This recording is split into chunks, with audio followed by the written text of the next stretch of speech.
All right, today we're cracking open one of the most famous, or maybe infamous, books of magic out there, the Ars Goetia. We're going to meet a character who is just full of contradictions. Get this, he's a Duke of Hell whose main job is bringing people together.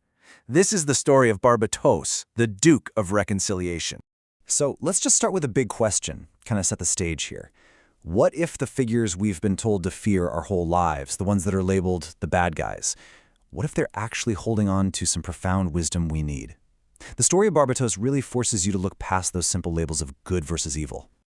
And this is where the real puzzle of Barbatos comes into play. On one side of the coin, you have a great Duke of Hell. I mean, the guy commands 30 legions of spirits. That's some serious power in the infernal world. But then you look at the other side, and his whole profile reads like a helpful guide. He's a humanoid archer, his big skill is mending friendships, and, this is the real shocker, he used to be an angel. So how do you square that circle? This isn't just a demon with a soft spot. It's a deep, fundamental contradiction. Okay, so let's dig into his official title. Barbatos is the seventh spirit listed in the Ars Goetia, so he's got rank, he's got power. But the way he's described just completely flips the script on what you'd expect a demon to be. You know, you're probably picturing some terrifying monster, right? Well, think again. He shows up as a human archer, and sometimes he even gets an introduction from 4 kings with trumpets.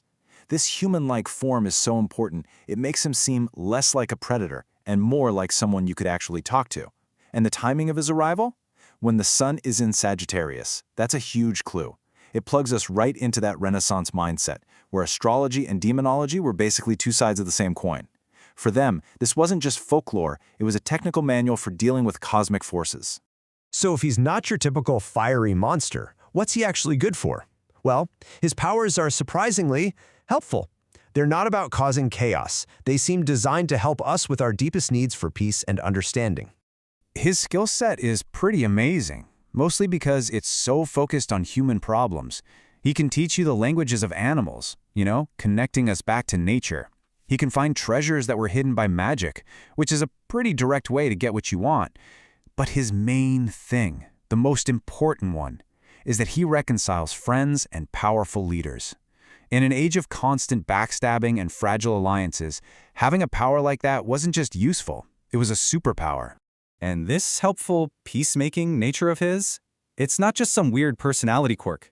It is the single biggest clue to understanding who Barbatos really is, and, more importantly, where he came from. Okay, this is where the story really takes a wild turn. To understand Barbatos, we can't look down into the depths of hell. We have to look up, towards the heavens. Now, before the big reveal, you have to understand this group called the Order of Virtues. In the whole celestial hierarchy, these guys were a big deal. They weren't just any angels. They were like the cosmic managers, in charge of keeping the universe in balance and funneling divine grace down to Earth. Their whole job was about order and harmony. And according to the lore, Barbatos was one of them, a member of the Order of Virtues. So think about what that means. It suggests that even after he fell, something of his original angelic self, his core programming for harmony, remained. His power to reconcile people isn't some demonic trick, it's an echo of who he used to be. But that just opens up a huge question, doesn't it? If a being of pure cosmic order can fall and still want to create harmony, what does that say about the fall itself? It tells us the universe is a lot messier and more complex than just good versus evil. He's a fallen angel who still knows how to build a bridge. And this idea of him being so, noble, it's not just a one-off thing in the Ars Goetia. You see this same character popping up in different historical texts and even in folklore. He's often compared to figures like Robin Hood or Jack of the Green, that green man archetype who acts as a guardian of the woods in wild places.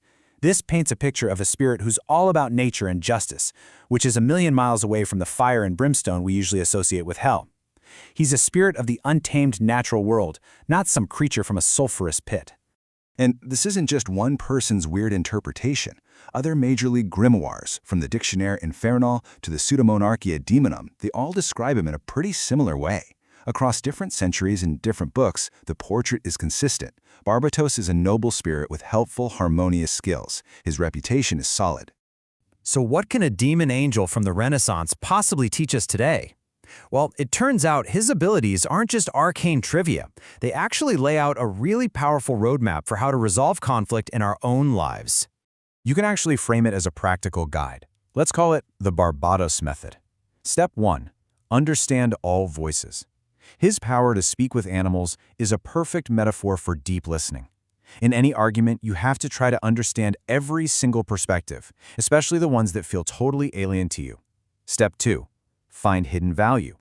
His knack for finding hidden treasure isn't about gold, it's about digging under all the anger to find the common ground, the shared interest that's been buried. And finally, Step 3. Mend broken bonds. The goal isn't to win. The goal is to restore what was broken. It's about repairing the relationship. At the end of the day, Barbatos represents this incredibly complex middle ground. He's proof that angelic grace, that fundamental drive to create harmony and peace, can survive, even with a title like Duke of Hell. His story completely messes with our basic definition of what a demon is even supposed to be. So yeah, Barbatos is really a symbol of complexity. He represents the idea that qualities we admire, like empathy, understanding, the desire for peace, they don't belong to just one side. According to this lore, they can show up in the most unexpected of places, like a small light of reconciliation shining in the deepest, darkest shadows. The story of this unlikely Duke is such a powerful reminder that the answers we're looking for, the keys to peace and understanding, they're often hidden in places we've been told to avoid.